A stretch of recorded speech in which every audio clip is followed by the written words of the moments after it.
Correcto. Continuamos con el siguiente sesión. Ya estamos en la aparte que todavía seguimos con el tema de las últimas palabras de Jesús a sus discípulos en esa noche de celebración de la Pascua. Y estamos todavía estudiando estos 4 capítulos del Evangelio de Juan. Y hoy vamos a ver el capítulo 16 y 17 del Evangelio, que son las últimas palabras de Jesús con respecto a su despedida, entre comillas, y sus recomendaciones, palabras sumamente importantes que hemos estado estudiando. Como les he comentado, regularmente cuando leemos el Nuevo Testamento, el Evangelio de Juan, estos capítulos no los asociamos con los últimos momentos de Jesús. eh, Regularmente estudiamos otros evangelios para darle más énfasis en el momento en que Jesús es aprendido o está orando al final de la noche, pero estas partes las dejamos siempre a un lado. Entonces es lo que estamos estudiando, ya estamos en la parte donde Jesús próximamente va a ser arrestado, pero todavía vamos a leer algunas palabras del Evangelio de Juan, el capítulo 16 básicamente. Permítame un segundo, tengo aquí nada más, voy a dejar de compartir porque tengo desorden. Permítame un segundo. Ok, ahí está.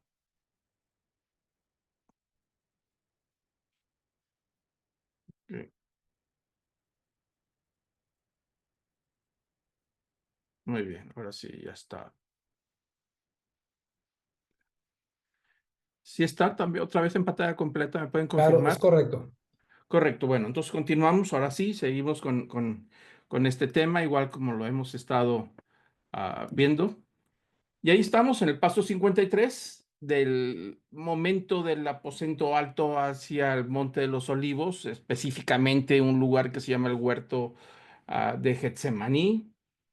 Y vamos con el punto número 4, todavía donde Jesús está hablando en el capítulo 16 del Evangelio de Juan, se dirige a los discípulos, como lo comentamos hace unos momentos, son palabras sumamente importantes, instrucciones, vamos a decir lo que son instrucciones, porque Él ya no va a estar presente, al menos físicamente, entre los discípulos, ¿no? Y aquí hay un versículo 7 del Evangelio de Juan, el capítulo 16, está hablando de la importancia del Espíritu Santo, pero que es importante que Él tenga que irse para que el Espíritu pueda venir, ¿no? Entonces dice el versículo 7, dice, pero yo os digo la verdad, os conviene que yo me vaya, porque si no me fuera el Consolador, es decir, el Espíritu Santo, no vendría a vosotros, mas si me fuere, os lo enviaré. Y cuando Él venga, convencerá al mundo de pecado, de justicia y de juicio. De pecado, por cuanto no cree en mí; de justicia, por cuanto voy al Padre y no me veréis más; y de juicio, por cuanto el príncipe de este mundo ha sido ya juzgado, ¿no? Notemos algo interesante cuando Jesús está dando las instrucciones de que se va a ir, y aunque lo recalco una vez más, los discípulos en ese momento no están entendiendo la totalidad de las palabras de Jesús acerca de que esa noche va a ser arrestado y va a pasar por un proceso de agonía, una situación muy dolorosa, y luego sería crucificado y luego vendría la resurrección, cosas que él había dicho anteriormente, pero por los comentarios de los discípulos parece ser que ellos no están entendiendo totalmente las palabras, ¿no? Y aquí, cuando dice Jesús, os conviene que yo me vaya, es un énfasis de que los discípulos no están aceptando que Jesús ya no va a estar con ellos. No están pensando que Jesús va a morir en la cruz o que va a pasar por la crucifixión. Ellos están pensando que a lo mejor Jesús se iba a retirar de otra manera o se iba a ir, y esa insistencia de querer mantenerse con él, inclusive le habían dicho, nosotros a quién iremos, solamente tú tienes palabras de vida eterna, ¿no? Y Jesús les dijo, no me pueden seguir en este momento, pero me seguirán más adelante, es decir, después. Por eso dice Jesús, les conviene, es decir, es necesario que yo me vaya y les conviene a ustedes, porque al momento que yo me vaya, pues entonces voy a enviar el Espíritu Santo que vendría a ustedes. Se está refiriendo específicamente al tema esa fiesta de Pentecostés, que sería un mes, más o menos mes y medio después, donde vendría el Espíritu Santo sobre todos los discípulos ahí en la ciudad de Jerusalén, ¿no? Entonces dice con respecto al Espíritu Santo, empieza a decir, cuando Él venga los va a convencer al mundo de pecado. Y es algo interesante cuando a veces queremos compartir el Evangelio, que queremos convencer a la gente y esto no se trata de nosotros convencer a nadie. Es obra del Espíritu Santo el que interviene en las personas y los lleva a esa convicción de su naturaleza de pecado. El hecho de que nosotros llegamos al punto de recibir a Cristo y de tomar una decisión de seguirle es obra del Espíritu Santo. Él nos lleva a esa convicción de nuestra condición y una vez que tomamos conciencia de nuestra condición, entonces eso nos lleva a rendirnos delante de Él, ¿no? Y eso es obra del Espíritu Santo. No se trata de ganar una conversación, una discusión de quién tiene la razón. No, el tema de la salvación es un tema de elección, como lo vimos en las sesiones pasadas. Jesús dijo, yo los elegí a ustedes, no ustedes a mí. Y esa elección viene a través del Espíritu Santo, que interviene en nuestra conciencia, en nuestra mente, en nuestro corazón y nos lleva a llegar al punto de reconocer de que somos pecadores, ¿no? Por eso dice, cuando Él venga, convencerá al mundo de pecado, de justicia y de juicio. Y empieza a explicarlo el versículo 9 dice pecado porque cuanto no creen en mí, entonces el Espíritu Santo empieza a obrar. Por eso cuando vemos que el libro de los Hechos empieza a hablar de la obra del Espíritu Santo, toda la obra de la evangelización hasta el día de hoy es obra del Espíritu Santo. Todos hemos llegado a los pies de Cristo por el Espíritu Santo. Por eso la importancia del Espíritu Santo es prioritario que lo podamos entender de la obra en el Espíritu en nuestra vida diaria, ¿no? Dice el versículo 10, dice, de justicia por cuanto voy al Padre y no me veréis más. Y el tema de la justicia tiene que ver con que la ley, Dios estableció que la paga del pecado es muerte y que la única manera era de poder pagar el pecado con nuestra muerte, pero nosotros, nuestra sangre no es una sangre santa, por eso nunca podría quitar los pecados delante del Padre.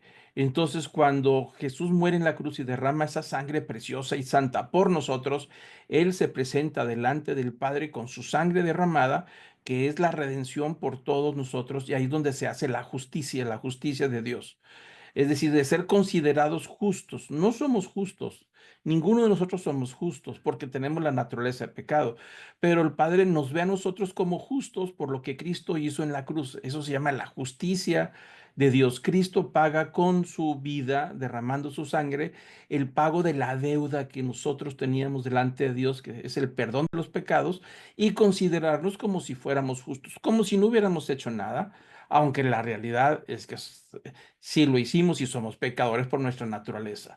Entonces es un tema de reconocer que somos pecadores, que el Espíritu Santo obra en nosotros para llevarnos esa convicción, de reconocer que Cristo muere en la cruz para pagar un precio por nosotros, la demanda de la justicia de Dios cuando dice que va al Padre y no me veréis más. Es decir, cuando Jesús se va, en ese momento de despedida, y dejará al Espíritu Santo en su lugar y a él no lo veremos más hasta que no regrese por segunda vez.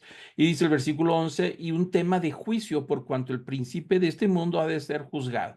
Es decir, el tema de la segunda venida de Cristo cuando venga el juicio final de todas las cosas. Entonces, ¿qué es lo que hace el Espíritu Santo en nosotros de acuerdo a lo que Jesús está diciendo? Nos convence de pecado, nos convence de la justicia de Dios, de lo que Cristo hizo en la cruz, y por supuesto nos lleva a reconocer que un día habrá un juicio final para todos y que el príncipe de este mundo, es decir, Satanás, pues será juzgado y será tratado de una manera definitiva y para siempre y eternamente, ¿no?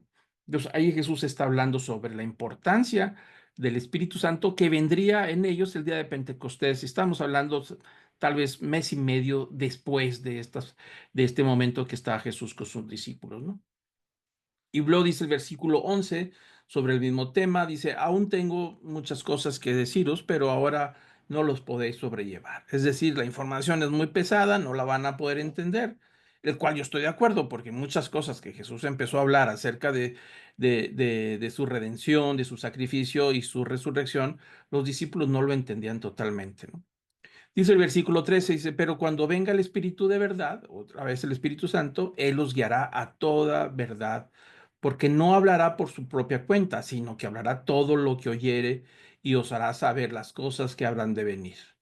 Él me glorificará porque tomará de lo mío y os la hará saber. Todo lo que tiene el Padre es mío, porque eso dije que tomará de lo mío y os la hará saber. Entonces ahí está la Trinidad, en cierta manera, a Jesús hablando del Espíritu Santo, de que lo va a glorificar a él, que hablará las cosas que el Padre le dará al Espíritu Santo, seguirá enseñando y seguirá mostrando las cosas acerca de lo que sucederá en el futuro. Y ahí están los tres, es decir, la divinidad en esas tres manifestaciones, el Padre, el Hijo y el Espíritu Santo, ¿no?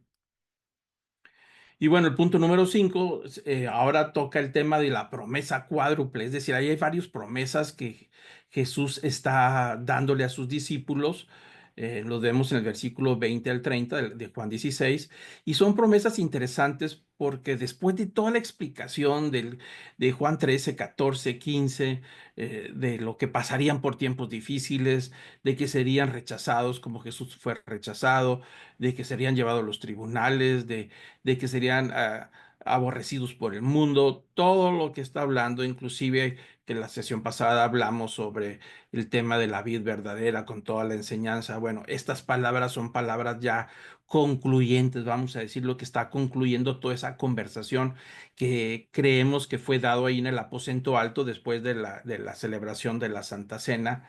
Y ahí Jesús empieza a dar estas palabras, son promesas que Jesús está dando. Dice el versículo 20 de Juan 16, dice, de cierto os digo que vosotros lloraréis y lamentaréis, y el mundo se alegrará, pero aunque vosotros estéis tristes, vuestra tristeza se convertirá en gozo. Jesús está dando una palabra clara de que va a pasar por momentos muy complicados, es decir, como iglesia, como equipo, como grupo, en todo el tema de la evangelización, de cumplir los propósitos de Dios, pues que serían rechazados, perseguidos, maltratados. Dice, pero que en medio de toda esa tristeza, en medio de ese rechazo, les está prometiendo que ese tristeza se va a convertir en alegría. Dice, porque aunque vosotros estéis tristes, vuestra tristeza se convertirá en gozo. Y cuando habla de la palabra gozo, se está hablando de una estado de bienestar profundo, de que en medio de la problemática, en medio del sufrimiento, en medio del llanto, hay el estado de paz, de tranquilidad y un gozo. No se refiere a una alegría superflua, sino una tranquilidad de saber que Jesús está con nosotros y que pasará esa situación y que el final de lo que se está viviendo será de gozo y alegría, ¿no? Y lo dice el ejemplo del versículo 21, dice, como la mujer cuando da luz tiene dolor porque ya ha llegado su hora, pero después de que ha dado a luz un niño, ya no se acuerda de la angustia por el gozo de que haya nacido un hombre en este mundo. También vosotros ahora tenéis tristeza, pero os volveré a ver, se gozará vuestro corazón y nadie os quitará vuestro gozo. Entonces podemos notar claramente que en esos momentos con todas las palabras de Jesús, de decirles que iban a pasar por momentos, que van a pasar por momentos de rechazo, que el mundo los va a aborrecer por su mensaje, por ser seguidores de Cristo, y también por las palabras de que se está despidiendo de ellos en ese sentido. Dice, están muy tristes, sé que están muy tristes, digo, pero al final va a ser de gozo y alegría. Dice, están tristes en este momento, pero nos vamos a volver a ver. Eso es lo que les está diciendo. Versículo 22 dice, también vosotros ahora tenéis tristeza, pero no se pongan tristes, nos vamos a volver a ver y se van a alegrar y se van a gozar y nadie va a poderles quitar y robar el gozo definitivo y eterno después de pasar por toda la tribulación y por todo lo que vaya a suceder, ¿no? Y luego dice el versículo 33 también habla sobre que cualquier cosa que les haga falta, pues el Padre se los va a conceder, ¿no? Dice, en aquel día no me preguntaréis nada, de cierto os digo que todo cuanto pidieres al Padre en mi nombre os lo dará. hasta ahora nada habéis pedido en mi nombre, y pedid y recibiréis para que vuestro gozo sea cumplido. Me parece que es la tercera vez que Jesús está recalcando el hecho de que todo ese tiempo que van a pasar cuando Jesús ya se vaya, y van a estar entre comillas solos, porque Jesús les prometió que estaría con ellos, con nosotros hasta el fin del mundo, hasta que ya venga por segunda vez. Y también dijo, no los dejo huérfanos, les voy a mandar al Espíritu Santo para que esté con ustedes en todo, los va a guiar, los va a enseñar, los va a acompañar. Dice, pero si les hace falta algo, dice, con toda confianza, con fe y seguridad, lo que pidan al Padre en mi nombre. Por eso es importante que todo eso se pida en el nombre de Jesús, no en nuestro nombre. Por esa razón, cuando nosotros oramos, tenemos que recalcar siempre al final que estamos haciendo esta oración al Padre, presentándonos al Padre, no en nuestro nombre, ni por nuestros méritos, ni por nuestras bondades, ni por nuestra moralidad, ni por nuestras promesas, ni por algo, por nada. Nos estamos presentando al Padre en el nombre de Jesús, que es el que nos ha rescatado, el que nos ha comprado, el que nos ha perdonado, nos ha limpiado con su sangre, nos ha dado una dignidad nueva delante del Padre y nos permite entrar a la presencia del Padre, algo que no se podía hacer hasta antes. Nadie podía entrar a la presencia del Padre. Antes de Jesús, la única manera a través de un sacerdote, que era el mediador. Si alguien se acercaba a la presencia del Padre, tenía que presentarse con un sacrificio. Nadie podía presentarse con las manos vacías. La única manera de presentarse en el templo era con un sacrificio, y esa sangre derramada, el mediador, que es el sacerdote, es el que empieza con el ritual de la sangre hasta ir a la presencia del Padre, es decir, la parte adentro del templo, lugar santo y lugar santísimo. Pero ahora todo esto ha cambiado y Jesús les está diciendo que a partir próximamente, y de ahí unos días más adelante, entonces dice, cualquier cosa que ustedes vayan a pedir al Padre, pídanlo en mi nombre. Ya no hay la necesidad de presentarse en la presencia de Dios a través de un intermediario, de un hombre que con todos los rituales y las observancias va a cumplir con lo que haga falta. Dice, no, ahora se tienen que presentar delante del Padre en mi nombre, y entonces Él va a proveer todo lo que les haga falta. Así es que es importante entender este punto, que a partir de ahí, ahora que no hemos visto a Cristo hasta que Él regrese por segunda vez, la iglesia ahí tiene un mediador, y este mediador es Cristo, y entonces hay un acceso directamente al Padre que antes no se podía, y que ahora nos presentamos, dijo Jesús, preséntense delante del Padre y presenten sus peticiones, presenten lo que está pasando en su corazón, pero no se presenten en su nombre. Preséntense en mi nombre, porque yo los compré, yo les puse nombre, míos son. Y entonces el Padre, cuando los vea, no va a verlos a ustedes directamente, sino va a ver la sangre que los cubre y que los ha redimido de toda maldad, de todo pecado. Y el Padre dice, concederá en mi nombre cualquier cosa que les haga falta para poder seguirse manteniendo firmes y fieles hasta que yo regrese, ¿no? Entonces es una promesa que Jesús les está dejando a los discípulos, les está dando palabras de consuelo. Así lo debemos de ver estas palabras en este capítulo 16. Son palabras de consuelo, de que no se sientan tristes, no se desanimen, no les va a hacer falta nada, les voy a dejar el Espíritu Santo, y cualquier cosa que les haga falta, pídanlo al Padre en mi nombre, lo van a recibir. Es decir, toda la provisión. Y dice el versículo 16, en aquel día pediréis en mi nombre, y no os digo que yo rogaré al Padre por vosotros, pues el Padre mismo os ama, porque vosotros me habéis amado y habéis creído que yo salí de Dios. Salí del Padre y he venido al mundo, y otra vez dejo el mundo y voy al Padre. Una vez más está diciendo Jesús que vino directamente del Padre, el Verbo encarnado, es decir, el Logos tomó forma humana, se encarnó humanamente, vino a este mundo, cumplió con el propósito del Padre, llega a la cruz, resucita y regresa al Padre. Y entonces ahí es donde ha dejado los seguidores, que decir los discípulos, a todos los que creían en su nombre. Y entonces dice que el Padre mismo podrá traer la fortaleza y podrá proveer para ellos de cualquier cosa que haga falta para enfrentar los tiempos difíciles, ¿no?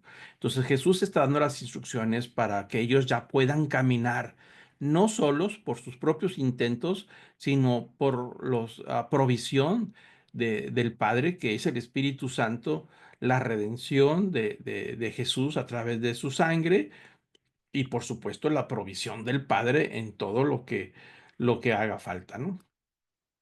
Y sigue diciendo el versículo 29, y se le dijeron a los discípulos, he aquí, ahora hablas claramente y ninguna alegoría dices. Es decir, ahora sí están entendiendo con más claridad que Jesús se va a ir, aunque siguen sin entender la manera en que se va a ir. Pero ya están entendiendo que Jesús se va a ir y que ahora van a estar, entre comillas, solos, tendrán el Espíritu Santo, ¿no? Pero que los va a acompañar. Por eso la palabra que usa en estos pasajes es una palabra en griego paracletos, que lo traducen como consolador, pero básicamente paracletos significa ayudador, el que está al lado de ti, que te fortalece y que te acompaña en todo este recorrido mientras estamos en esta tierra, mientras le vemos por segunda vez. Entonces dicen los discípulos, ahora entendemos que sabes todas las cosas y no necesitas que nadie te pregunte, por eso creemos que has venido de Dios. Jesús les respondió, ahora creéis, he aquí la hora viene y ha venido ya, en que seréis esparcidos cada uno por su lado, y me dejaréis solos, mas no estoy solo porque el Padre está conmigo.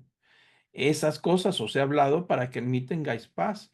El mundo tendréis aflicción, pero confiad, yo he vencido al mundo, ¿no? Ahí aparece ahí otra vez la palabra de que ya Jesús está diciendo que ya llegó la hora. Es decir, ya llegó el momento en que se va a tener que desconectar de ellos, de que se lo van a llevar. Dice, y ustedes van a correr. Ustedes van a salir despavoridos por todos lados, aunque dijeron que nunca lo iban a dejar, dijo, van a irse y me van a dejar solo, dijo, aunque el Padre me va a acompañar, ¿no?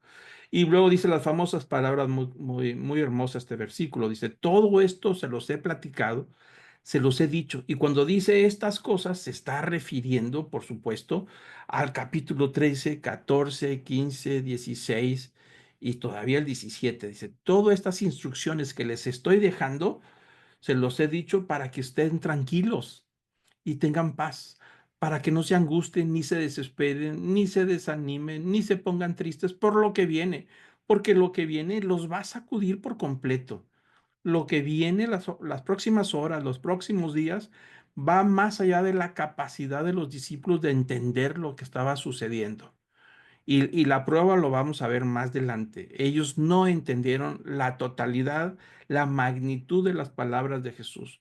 Por eso Jesús les está diciendo, todo esto les digo para que no se desanimen. En medio de la tristeza, ahí voy a estar yo con ustedes. Esa tristeza se va a convertir en alegría. Y cualquier cosa que les haga falta, el Padre se los va a dar. Dice, sé que ustedes van a correr y van a huir en ese momento, me van a dejar solos, pero el Padre estará conmigo. Por eso les platico para que cuando sucedan las cosas, ustedes sepan que ya se los había advertido anticipadamente. Y les dice, en el mundo van a tener dificultad, aflicción. Dice, ustedes van a tener una tarea de evangelizar, de llevar estas palabras, de hacer discípulos a todas las naciones y van a batallar, los van a rechazar, los van a perseguir, los van a echar fuera, les van a pasar por tiempos muy difíciles, se van a tener sufrimiento, pero confíen en mí, yo he vencido al mundo. Es decir, tómense de mi victoria, dice Jesús. Yo voy a salir victorioso en vencer al mundo y vencer a Satanás y ustedes se van a refugiar en esa victoria que yo voy a alcanzar en la cruz, aunque no les ha dicho que va a ser a través de la cruz, solamente dice que ya va a ser pronto a la hora donde él va a ser separado de los discípulos, ¿no?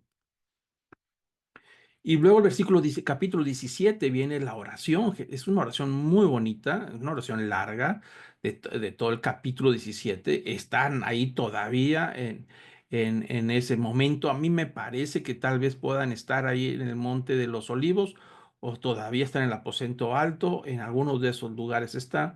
Y Jesús hace una oración muy bonita, que se conoce como la oración del sumo sacerdote. Es decir, del que ora a favor de alguien, ¿no? Dice el versículo 1 de Juan 17, dice, estas cosas habló Jesús, o sea, refiriéndose a los capítulos que acabamos de estudiar. Y levantando los ojos al cielo, dijo, Padre, la hora ha llegado. Es decir, ya, a punto están de que van a venir a prenderlo, a arrestarlo. Glorifica a tu Hijo para que también tu Hijo te glorifique a ti. Cuando dice glorifica a tu Hijo, quiere decir, dame todo lo que me hace falta para pasar por ese trance, esa situación que va a suceder hasta la muerte, para que después yo te glorifique. Y cuando habla del glorifica a tu Hijo, está hablando de la resurrección inclusive. Y Jesús dice, yo te voy a glorificar una vez ya resucitado. Y ahí donde se complementa la unidad, es decir, Dios mismo en el Padre y Dios mismo en el Hijo, ahí están en esa parte en glorificarse, ¿no? Y dice, como le has dado potestad sobre toda carne, para que dé vida eterna a todos los que les diste, y esta es la vida eterna, que te conozcan a ti, el único Dios verdadero, y a Jesucristo a quienes has enviado. Me gusta ese versículo del 2 y el 3 donde dice que en eso consiste la vida eterna, en conocer a Dios y a Jesucristo. Jesucristo vino a revelar al Padre, ¿no? Y conocerle a Él, y el sentido de conocerle, la palabra que se usa ahí tiene que ver con intimidad.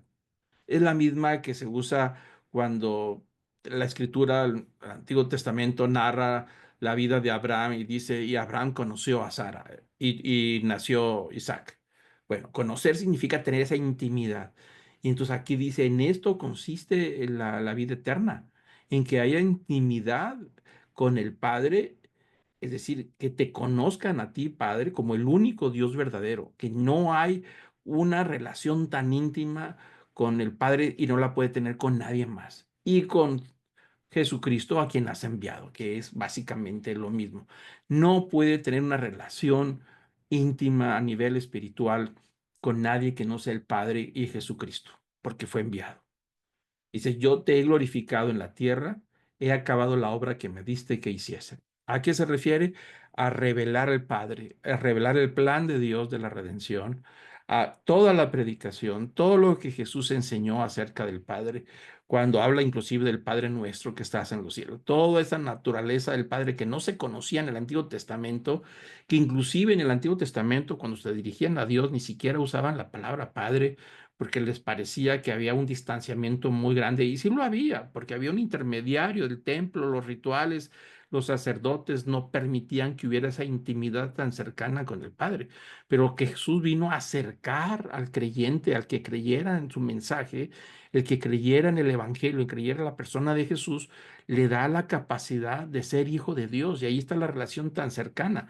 En lugar de ser una criatura, se convierte en hijo de Dios en esa intimidad, en esa cercanía en donde ahora habla directamente al Padre, es decir, en esa, en esa palabra que Jesús está dando del verdadero conocimiento del Padre y del Hijo. Dice, yo te he glorificado en la tierra y he acabado la obra. Esa es la obra. Jesús vino a rescatar, vino a transformar al creyente de ser una criatura en hijo de Dios y en esa relación tan cercana. Por esa razón, ese acercamiento al Padre tiene que ver en el nombre de Jesús, ¿no? Dice, he acabado la obra. Es decir, ya he predicado todo, he enseñado todo, ya les mostré el camino, ya la vida eterna es que te crean a ti, que me crean a mí, que tú me has enviado, ¿no? Y dice Jesús, versículo 5: ahora pues, Padre, glorifícame tú al lado tuyo con aquella gloria que tuve contigo antes de que el mundo fuese. Y ahí Jesús está hablando de su naturaleza divina. Dice, glorifícame al lado tuyo por lo que está a punto de pasar. El clímax del sufrimiento apenas viene, y del dolor. Y vamos a platicar un poquito cuando llegue el momento de la cruz. El verdadero dolor de Jesús no fue necesariamente físico, por supuesto que fue dolorosísimo el maltrato, y estar crucificado es muy doloroso, pero hay otra parte que no tiene comparación, que es la de cargar con el pecado de todos nosotros. Lo platicaremos en detalle más adelante, ¿no? Pero bueno, aquí Jesús está hablando ya claro, dice, glorifícame a tu lado, es decir, acompáñame en este paso que vamos a dar con aquella gloria que tuve contigo antes de que el mundo fuese, antes de la creación. Por eso dice el Evangelio de Juan, capítulo 1, en el principio era el Logos. El principio era Él, Dios, y la palabra, el logos, está desde el principio. Sin el logos, sin la palabra, no habría nada de la creación. Es decir, Jesús mismo, esa palabra de la creación, se tomó forma humana, se encarnó en la persona de Jesús.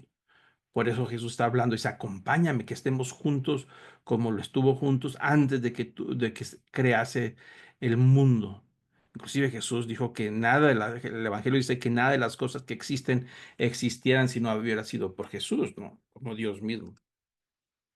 Y luego dice el versículo 6, dice Jesús, he manifestado tu nombre a los hombres que el mundo me diste. Tuyos eran y tú me los diste y han guardado tu palabra. Es decir, mostré eh, tu naturaleza, la naturaleza de Dios. Acuérdense que en el Antiguo Testamento la relación con el Padre está un poco velada por todo el sistema religioso, como lo acabo de comentar, y todo el sistema de intermediarios de sacerdotes y sacrificios y una serie de cosas, ¿no?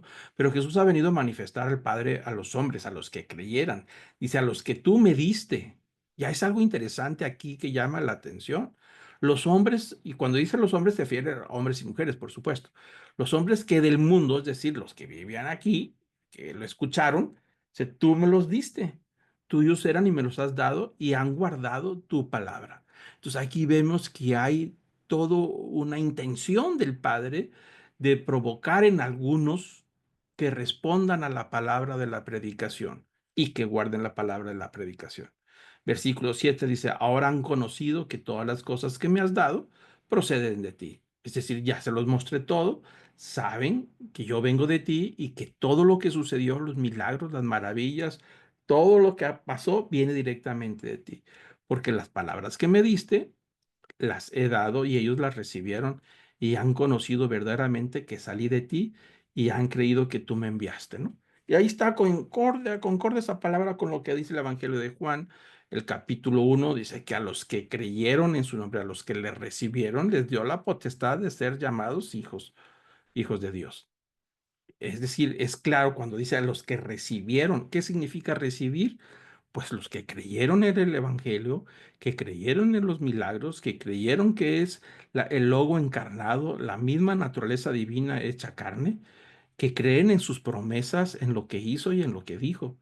Dijo, ellos son verdaderamente mis discípulos, son mis seguidores y han creído totalmente de que yo vengo de ti y han creído que tú me enviaste. Es decir, en ese momento, pues son los discípulos, los apóstoles, a los que se refiere y a los que se refiere del futuro, también los que creerían en el mensaje de los discípulos, que Jesús viene del Padre, que salió del Padre, que es el mismo Logos hecho carne, la misma naturaleza divina en forma humana, ¿no? Y luego el versículo 9 hace la oración, dice, te pido por todos ellos.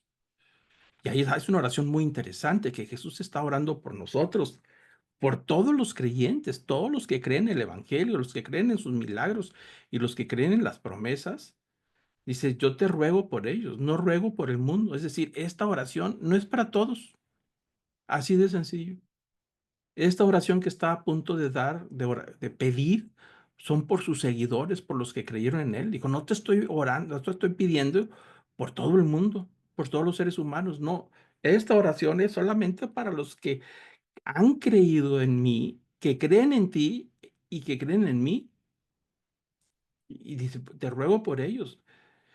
Dice, no, sino que por los que me diste, porque tuyos son, y todo lo mío es tuyo, y todo lo mío, y todo lo tuyo es mío, y he sido glorificado por ellos. Y aquí notamos en este versículo 10 que hay una glorificación de los creyentes que glorifican al Padre, que glorifican a Cristo, y Cristo glorifica al Padre, y todos son glorificados en ese sentido, en esa unidad. Por eso estamos unidos a Dios Padre a través de la unidad con Jesucristo. No podemos, como lo dijo Jesús en los versículos anteriores, que te conozcan. En esto consiste la vida eterna, que te conozcan a ti, Padre, y a Jesucristo, el que tú has enviado. Es decir, que haya esa intimidad, esa cercanía, no de saber quién es el Padre y quién es Jesús, no, de conocerlo íntimamente, una relación espiritual muy profunda. Dijo, en eso consiste la vida eterna. No está hablando de los rituales del templo, de las observancias, no está hablando de todos los cumplimientos de la ley, está hablando que la vida eterna radica totalmente en el conocimiento, en una relación íntima con el Padre e íntima con Jesucristo y al mismo tiempo con toda la iglesia. Por eso dice, yo te pido por todos ellos que han llegado a ese nivel de profundidad espiritual unos con otros y con nosotros mismos, ¿no? Dice el versículo 11, y ya no estoy en el mundo, es decir, aunque todavía está ahí, pero ya no está predicando, ya está a punto de ser entregado. Y dice, más, estos están en el mundo. Dice, yo ya no estoy, yo ya estoy para irme. Pero estos discípulos, los que me diste, los que creen en nosotros, los que creen en mí, ellos todavía están en esta tierra y en este mundo, en esta sociedad. Y yo voy a ti. Dice, Padre Santo, a los que me has dado, guárdalos en tu nombre para que sean uno, así como nosotros. Entonces ahí hay una oración donde dice, cuídalos. Yo voy ya contigo, yo ya me voy contigo. Ellos se van a quedar aquí. Y te pido que los guardes, que los cuides y que se mantengan en unidad unos con otros, de la misma manera en que tú y yo somos uno. Por eso es importante que no, aquí el tema de la Trinidad, del Padre, el Hijo y el Espíritu Santo, no es que sean tres dioses, es uno, solo en esa unidad, ser uno nada más, la divinidad, el Padre, el Hijo y el Espíritu Santo. En ese sentido, Jesús dice, somos uno solo, el Padre y yo somos uno solo. Y así también serán ellos uno solo, como cuerpo, como iglesia, será uno solo, no distintos, sino todos juntos. Dice el versículo 12, cuando estaba con ellos en el mundo, yo los guardaba en tu nombre. A los que me diste, yo los guardé. Ninguno de ellos se perdió, sino el hijo de perdición, refiriéndose a Judas, para que la escritura se cumpliese, si era necesario que alguien lo traicionara, porque así venía la profecía. Dice, pero ahora voy a ti y hablo en este mundo para que tengan ah, y hablo esto en el mundo para que tengan mi gozo cumplido en sí mismos, ¿no? Entonces ahí está Jesús pidiendo en oración, dice, guárdalos, cuídalos, los que tú me diste, yo los cuidé mientras estuve con ellos. Los guardé, los protegí, ninguno se me fue más que Judas, que era parte de la profecía, el hijo de perdición, ya estaba profetizado. Dice, pero yo ya me voy, vuelve a repetir versículo 13, yo ya voy a ti, ya me voy a regresar. Y entonces te pido que ellos los guardes, los cuides y que tengan mi gozo cumplido en sí mismos. Interesante, dice, el gozo cumplido de haber cumplido la responsabilidad. Jesús, como vemos en la oración, dice, ya cumplí lo que me dijiste que dijera, ya lo hice. Lo que me dijiste que hiciera, ya lo hice, Padre. Ya cumplí con todos los planes y falta la última parte, que es obviamente la muerte en la cruz, que es la parte final. Y Jesús dice, en ese sentido, me siento gozoso de haber cumplido lo que me mandaste. Entonces, así sea con ellos, que se mantengan uno, que sean uno solo, guárdalos, cuídalos y sobre todo que tengan mi gozo cumplido en sí mismos, es decir, en ellos, el gozo de Cristo, que sea igual en ellos, en sí mismos, ¿no? Versículo 14 dice, yo les he dado tu palabra y el mundo los aborreció. El rechazo del que hablamos ahorita. Porque no son del mundo, como tampoco yo soy del mundo. No ruego que los quites del mundo, sino que los guardes del mal. No son del mundo, como tampoco yo soy del mundo. Y aquí sucede algo interesante. A veces pensamos que habría que mantener la santidad a través de alejarse totalmente, desconectarse de la sociedad, desconectarse de las personas. Se interpretó este versículo, inclusive otros, pensando que la única manera de mantener la vida cristiana era alejándose del mundo pecador y corrupto. Y en los primeros siglos salieron las primeras órdenes monásticas donde se apartaban en las montañas, en los desiertos, en las cuevas, ahí permanecían, por supuesto, por un gran número de años para poder no tener conexión con el pecado, ¿no? Sin saber que el pecado lo llevamos dentro, ¿no? Entonces Jesús aquí está diciendo, dice, no te pido que lo saques del mundo. Dice, no estoy pidiendo eso. Dice, lo que estoy pidiendo es de por ellos, ruego por ellos, es que los apartes, es decir, de todos los efectos. El mundo los va a aborrecer porque son seguidores míos, porque han decidido vivir una vida distinta, porque su sistema de valores está unido a mis principios, a mis mandamientos. Dice, viven en el mundo, ahí están, pero no son del mundo. No se nutren de lo que es el mundo porque el príncipe de este mundo es Satanás. Dice, pero ellos han sido renovados por mí, han nacido de nuevo. Les he dado tus palabras que son de salvación. Han creído en mí, creen en ti, les he dado una vida nueva. Y solamente te pido que los guardes y que los cuides, que el Espíritu Santo les provea lo que les haga falta. Y te pido, no te estoy pidiendo que los saques de este mundo pecador y corrupto, sino más bien te pido que los guardes del mal, porque el mundo refleja el mal, como lo ha dicho Jesús, lo dijo el príncipe de este mundo. Es decir, el mundo está gobernado por los principios de Satanás, la maldad. No, el sistema de este mundo no nos guía a Dios, no nos lleva a Dios. Jesús tuvo que venir para abrir un camino totalmente distinto. Entonces, vivir la vida cristiana, seguir los principios de Dios en un mundo que está gobernado por Satanás, por supuesto que no es cosa fácil. Por esa razón, Jesús insistía en que la única manera de mantenerse firmes es tomarse del Espíritu Santo, que nos lleva y nos fortalece, y mantenernos en esa relación íntima con el Padre. ¿Por qué? Porque estamos viviendo en un territorio que es de Satanás, pero al mismo tiempo hemos sido lavados por su sangre, comprados por su sangre, y tenemos todavía una naturaleza de pecado, y el mundo que vivimos es un mundo también lleno de maldad. Dice, entonces, ¿cómo le hacemos? Pues yo me voy a ti, dijo Jesús. Se van a quedar aquí. Voy para mandarles el Espíritu Santo, los va a ayudar, proveerles lo que les haga falta, cuídalos, fortalécelos, porque su naturaleza de pecado ahí está, los he perdonado y les he dado de la sangre preciosa, los voy a comprar, los voy a vestir con un ropaje nuevo, pero vendré por ellos al final cuando habrá la resurrección de la carne. Pero mientras tanto, aquí están en un mundo que le es contrario, que no les aplaude, que no los recibe. Es un mundo que los rechaza y va a rechazarlos por 2000 años y van a ser criticados y van a ser perseguidos hasta el día de hoy. Entonces Jesús les dice, no te estoy pidiendo que los quites, solamente guárdalos del mal que se genera en el mundo en el que vivimos todos los días. Ahí está el mal en el mundo, en la vida diaria. Alguien podrá decir, oye, es que estás hablando muy negativamente. Estamos hablando en términos espirituales. Por supuesto que hay bendición en la vida del cristiano. Por supuesto, pero estamos hablando de que el mundo en que vivimos no está hecho. Acuérdense que el mundo en el que vivimos es un mundo caído, de una naturaleza caída. Es el resultado del pecado que entró al principio en el libro de Génesis por Adán y Eva. Y entonces este mundo va a ser también regenerado, así es la promesa. Cuando Jesús regrese, que habrá juicio final, entonces dice el apóstol Pablo que la misma creación está gimiendo con gritos que sea regenerado, transformado en un cielo nuevo y una tierra nueva, ya sin pecado, sin estar asociado al pecado.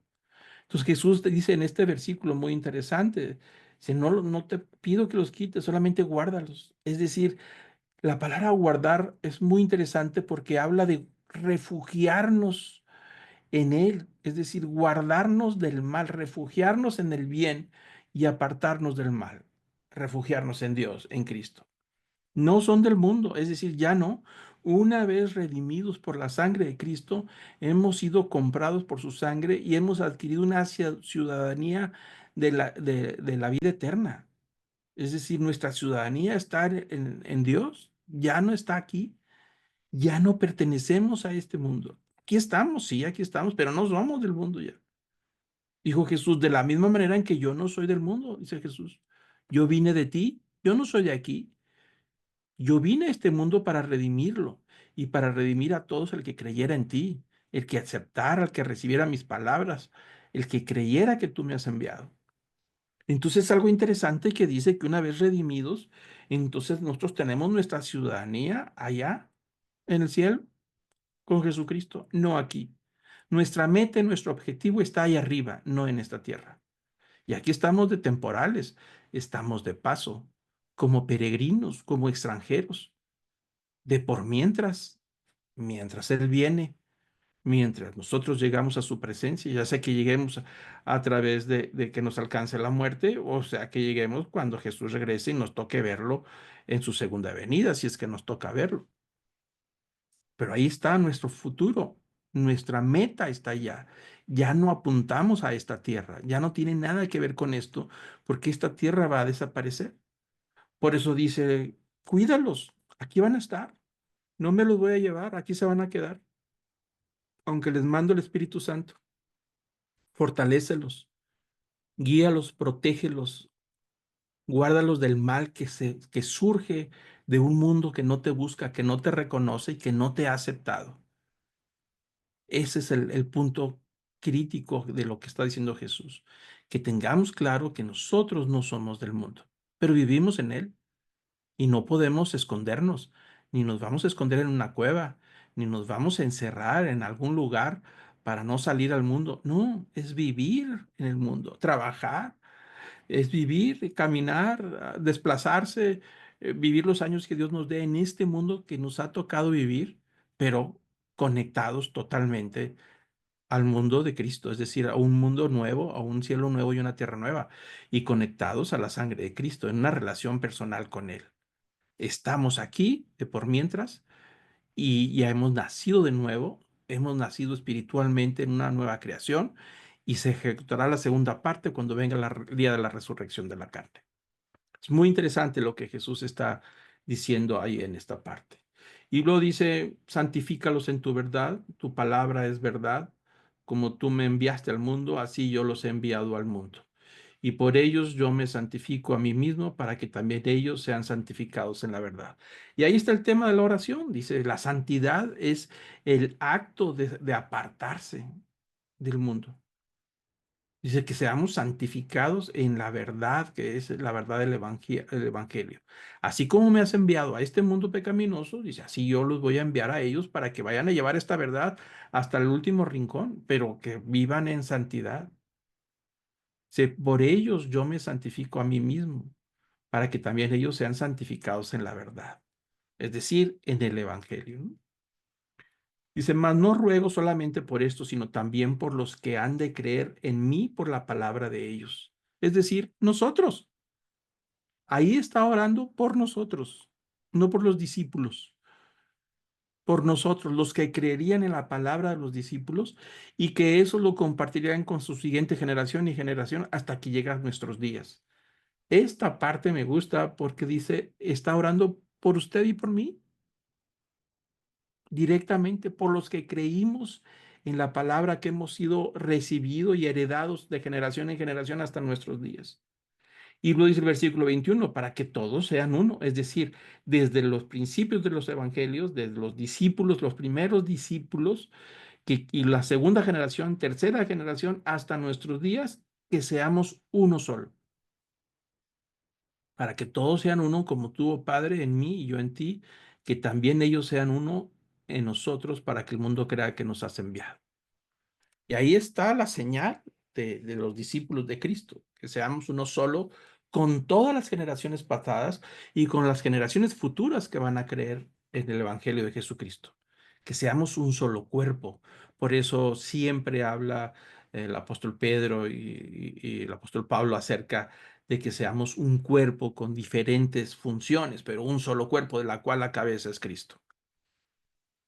Versículo 22 dice, la gloria que me diste yo la he dado para que sean uno. Así como nosotros somos uno, yo en ellos y tú en mí, para que sean perfectos en unidad, para que el mundo conozca que tú me has enviaste y que los has amado a ellos como también a mí me has amado. Entonces ahí está esa gloria, la gloria de Cristo que se nos ha dado en el nuevo nacimiento, en el perdón de los pecados y en la resurrección de la carne. Y vuelve a tocar el tema de la unidad, que sea esa unidad perfecta con Cristo y con el Padre, todos nosotros, ¿no?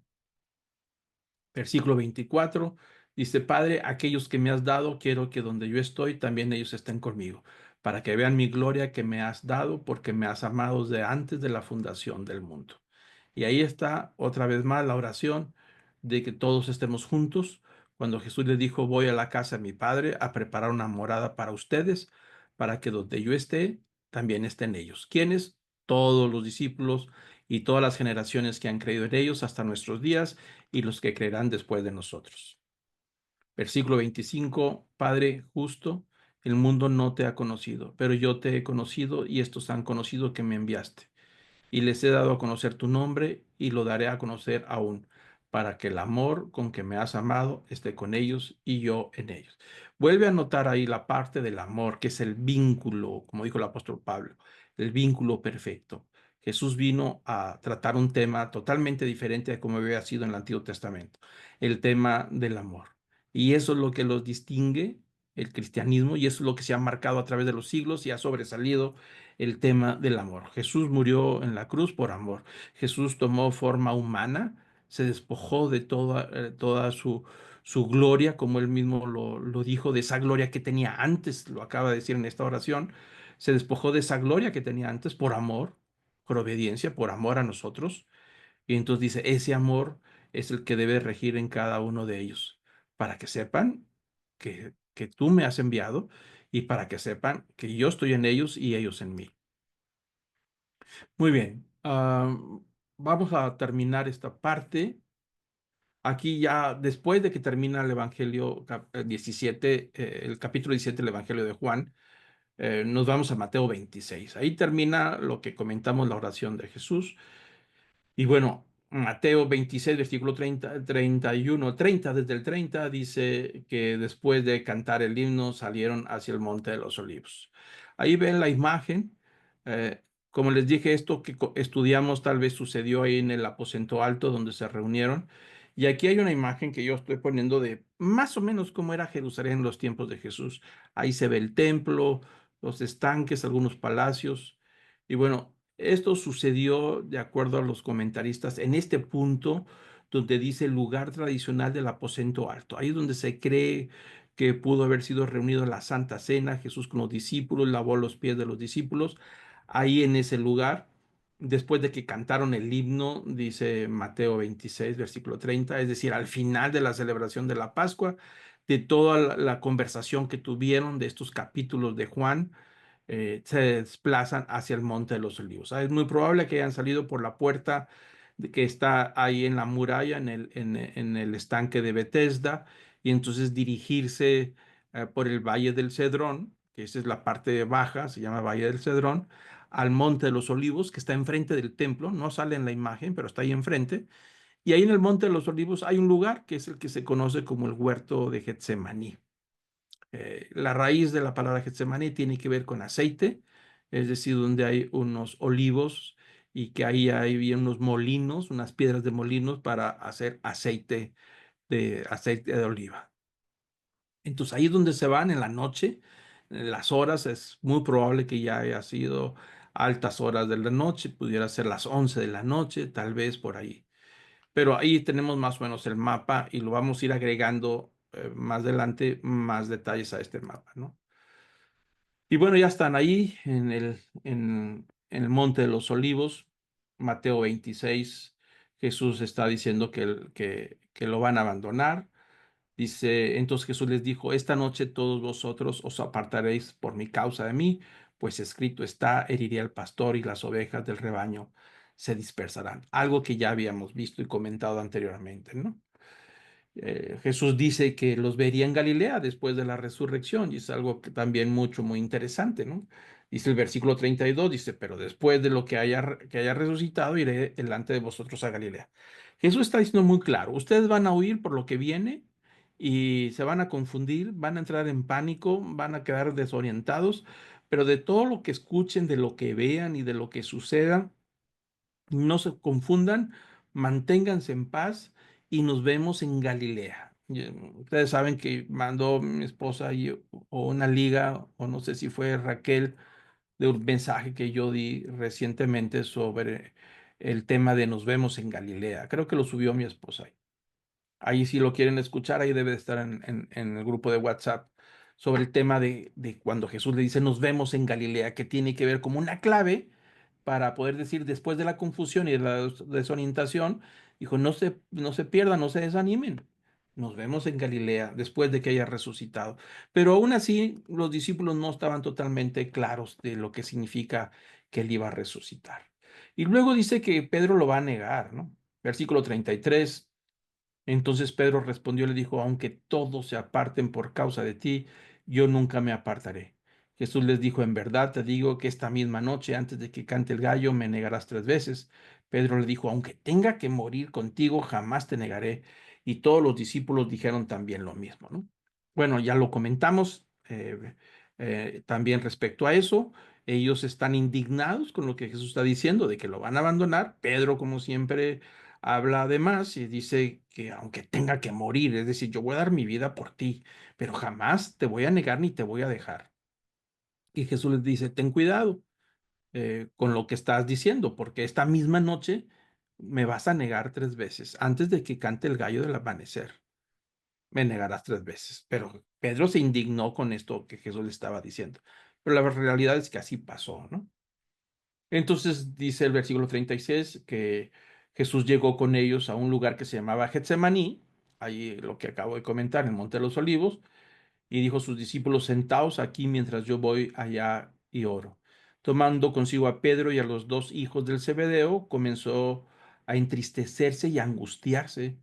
Entonces les dijo, mi alma está muy afligida hasta el punto de muerte, quedaos aquí y velad conmigo. Ahí en esa parte podemos ver el nivel de angustia que Jesús está pasando. Me parece que todavía me faltan algunos puntos más antes de llegar al arresto de Jesús.